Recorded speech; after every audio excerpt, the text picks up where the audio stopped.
截止到现今，俄乌战争呢已经持续了近11个月，期间呢，俄军的表现可谓是有目共睹。除了早期闪电基辅可圈可点之外呢，后面就变成了一系列大撤退事件，不是阵地被炸了，就是俄军士兵被全歼了。就在1月11号，又有消息传出，俄军对乌特别军事行动总指挥一职落到了俄军总参谋长格拉西莫夫头上。但是出现这些情况，真的只是前线俄军士兵的问题吗？大兵查阅了一下资料，发现真正的问题应该是出在俄军高级指挥官和将领身上，他们才是导致俄军接连溃败的主要原因。今天呢，我们就来看看俄军指挥官都有哪些问题，对俄乌战争的影响又是什么。话不多说，我们直接进入正题。其实呢，关于俄军高级指挥官的失误呢是有很多的，而最近发生的就在本月初，马基耶夫卡镇的俄军受到了乌军海马斯的打击，导致数百人伤亡的新年惨案。这件事呢，不仅震动了克里姆林宫，还打击了很多对俄军充满信心的军事观察家。1月3号，根据战区专栏的报道，马基耶夫卡惨案发生后不久，在俄总统普京下令对此事进行期限彻查的同时，俄国内大量的军事媒体和专家也同时发声，纷纷批评在这次事件中俄军的糟糕表现。而这些批评俄军的人员中呢，存在很多能对克里姆林宫产生重要影响的大咖们。前俄罗斯安全局成员吉尔金甚至在社交媒体上激烈的批评称，造成惨案的原因必然是俄高级指挥官的不重视。因为这类事情呢，早就不是首例了。在2022年夏季，一系列的对俄军前线指挥部的袭击后呢，俄军本就不该将部队和弹药集中安置。与此同时，俄著名的军事观察频道也发出批评，并将矛头指向了该部队的指挥官叶尼凯耶夫上校。发言称，该部队忽略了众多军事常识和安全情报管理，一直在盲目地听从高层的指挥，最终酿成了这次悲剧。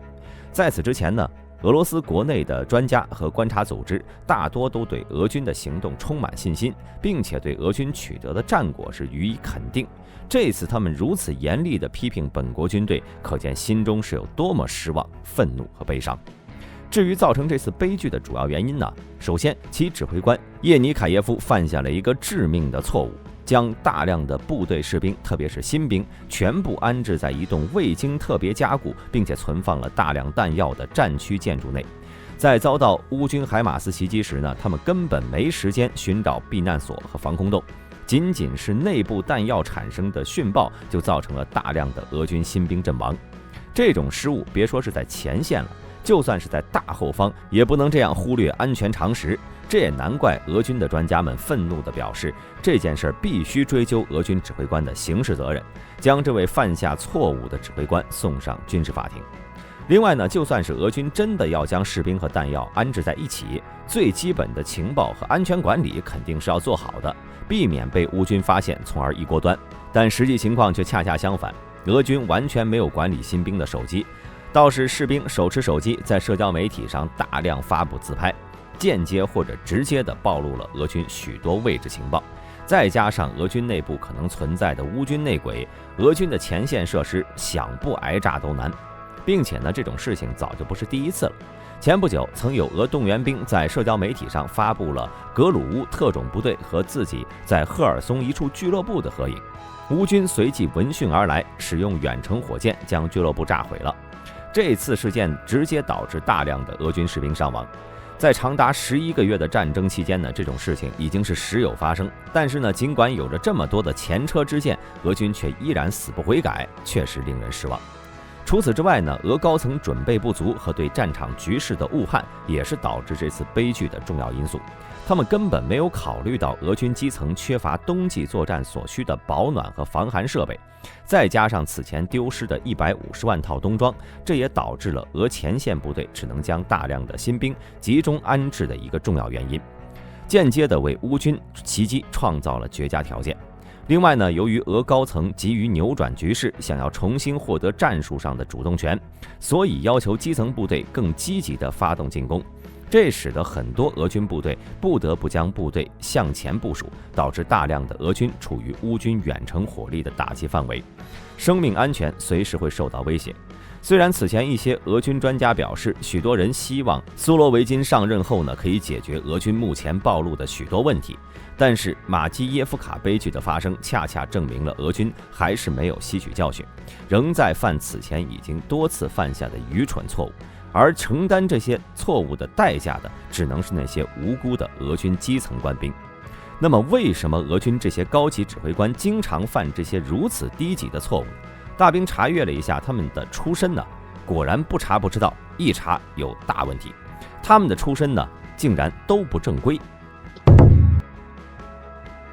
现任的俄罗斯国防部长谢尔盖·绍伊古，相信各位应该不陌生。作为现今俄罗斯的二把手，他的权力可谓是一人之下，万人之上。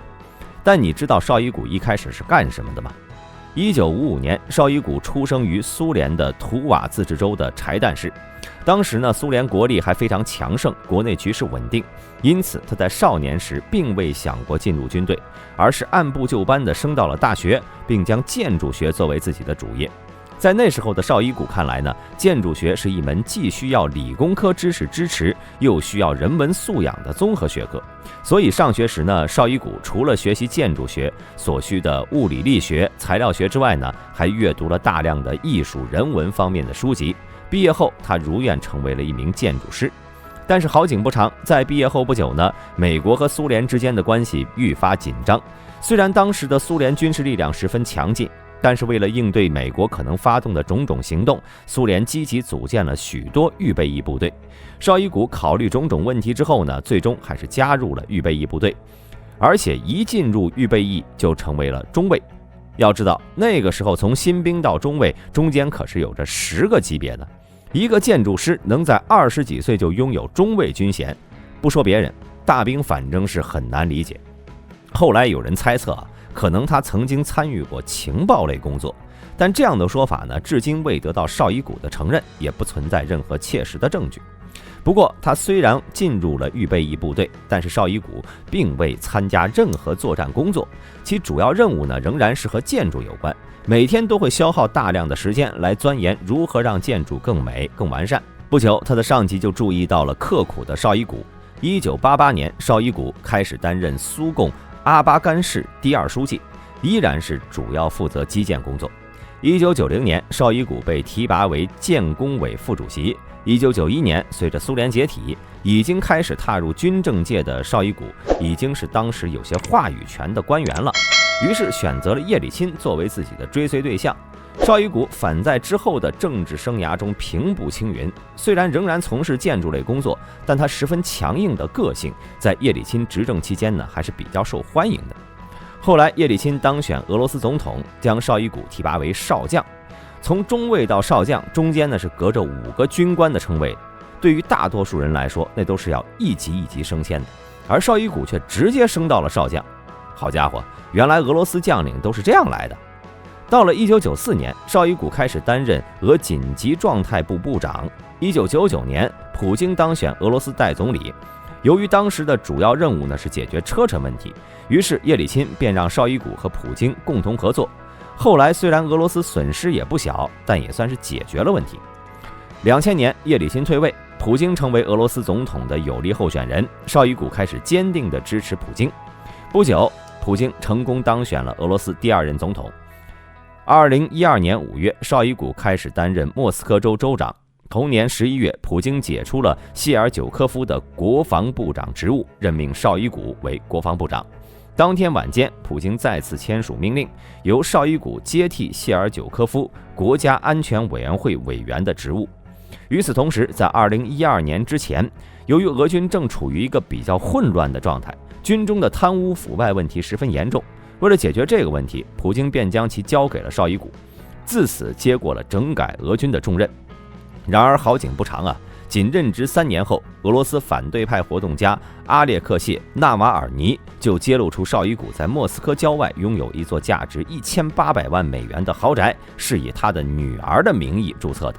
而绍伊古的年薪仅仅是12万美元。现今看来啊，自从2012年谢尔久科夫下台以来，俄军内部的腐败问题并没有在绍伊古的手下有所改善。综上所述，在担任国防部长之前呢，绍伊古的职业生涯基本都是在建筑部门和紧急情况部，根本没有什么军事经验，更没有什么军事能力，而且在俄军内部也没有足够的威望。虽然俄军内部存在很多问题，甚至是一些不能明说的系统性问题，但谁能打，谁能带领部下夺得胜利，俄军内部还是有所了解的。很明显，绍伊古不是那种人。当时的总参谋长格拉西莫夫大将倒是在俄军内部是有一定威望和地位的，毕竟相较于空降的绍伊古，格拉西莫夫接受过完整的苏联军事教育，并且是从底层一步步走上来的。在作战理论方面确实有过人之处，但问题在于格拉西莫夫对俄乌战争制定的计划太过复杂了，复杂到俄军根本没有能力去执行。毕竟现今的俄军与苏军那其实是有差距的，格拉西莫夫将俄军当成苏军来用，怎么可能达到预期效果？此前在车臣战争和俄格战争中呢，俄军内部倒是诞生了一批能打仗的将领，毕竟在这样的血战中，纸上谈兵是不可能赢得胜利的。但战争结束之后，他们去哪儿了呢？有些分析人士认为，克里姆林宫极为忌惮俄军，特别是这些有能力有威望的军官。这些人如果有了异心，相比那些不成气候的反对派，是有足够能力威胁到克里姆林宫的。也正是因此，越有能力的俄军高级军官就越被边缘化。至于是不是真的，大兵就不清楚了。那么出身不正规的仅仅只有绍伊古吗？远远不止，还有瓦格纳雇佣兵的创始人。自从俄乌战争爆发以来，全世界都在关注战争局势，特别是受到乌克兰雇佣的众多国外雇佣兵。与之相对的，俄罗斯也有一支雇佣兵，即瓦格纳集团。该集团呢是成名于顿巴斯战争，并且征战过叙利亚战场。但是您知道吗？该集团的老板竟然是普京的大厨。早在2013年，为了专门保护商船免受海盗袭击，俄罗斯国内的莫兰安保公司2名高管在俄境外注册了一家保安公司，名为斯拉夫集团。之后开出了5000美元每月的薪酬，引进了267名来自空降兵、内务部队以及格鲁乌特种兵的加入，并且在同年参与了叙利亚战争。这场战争之行啊，让这群退伍兵里一个叫德米特里·乌特金的前格鲁乌中校看到了雇佣兵市场的巨大商机。后来在经过一番操作之后呢，由俄罗斯寡头叶夫根尼·普里格任出资，乌特金以斯拉夫军团的200多人为班底，创建了雇佣兵公司瓦格纳集团。乌特金这人非常神秘啊，关于他照片、影像资料极少，只知道他出生于1970年的一个地质学家家庭，在矿区大院长大，中学毕业后参军。苏联解体前后，他在圣彼得堡军事学院就读，毕业后便进入了俄联邦军事情报总局，也就是格鲁乌，并且参与了第1次和第2次车臣战争。期间凭借战功一路升到了格鲁乌第2独立旅下属的特种作战支队指挥官。2013年以中校军衔退役，具体退役原因不明，有可能是因为待遇低缺钱，毕竟当时俄罗斯人均月工资还不到1000美元，否则他也不会退役。至于前面所说的俄罗斯寡头普里戈金，他1961年生于圣彼得堡，年轻时好勇斗狠，坐过7年牢，出狱后改邪归正。1990年在圣彼得堡以热狗店起家，生意兴隆。90年代中后期发展成涵盖高档酒店连锁快餐的餐饮集团，期间与时任圣彼得堡副市长的普京关系友好。在普京当选总统后呢，时常在他开办的酒店招待外宾，因此普里戈金便被媒体戏称为普京的大厨。对于这位普里戈金的提议啊，乌特金当然不会拒绝，并在2014年成立了瓦格纳集团。值得一提的是，由于雇佣兵不合法，瓦格纳军事服务公司并没有正式注册。不过有着普里戈金的关系，并且接的是俄当局的订单，所以没有人去查。前面大兵说到了，瓦格纳成名于顿巴斯战争。在2014年夏天，乌特金带领手下协助乌东亲俄的民兵组织攻占了卢甘斯克国际机场。次年1月的杰巴利采维战役，乌东的亲俄民兵大胜乌正规军，夺取铁路枢纽。瓦格纳雇佣兵在此期间起到了关键作用。之后，瓦格纳集团呢虽然人数不多，表现却是可圈可点。一直到2022年俄乌战争爆发，瓦格纳参与战争。虽然军团前期表现勇猛，但随着时间的发展，特别是在围攻巴赫穆特期间呢，就开始偷懒了。虽然有一段时间瓦格纳对该地发起了猛攻，但很快强度就下去了。因此，有专家分析认为由于进攻巴赫穆特的主力是瓦格纳雇佣兵，再加上此前该部队从罪犯中征召人员和高薪资，使得他们必须持续进攻，以此来证明自身的价值，并且在之后从俄罗斯国防部争取更多的经费。另外呢，美国智库战争研究所的观点认为，瓦格纳有可能继续伪造在巴赫穆特战场取得有效进展的说法，借此将瓦格纳描绘成在乌南部和东北部持续失利的情况下，至少在一个地区取得了进展。简单来说，也就是瓦格纳在巴赫穆特那就是演习，其目的呢主要是为了争取更多的军事资金。毕竟普里戈金创办瓦格纳的初衷那是赚钱呀，没钱可赚，那谁还愿意出力？再加上此前俄军一直频繁地更换前线指挥官，只能说其内部和能力问题确实很大。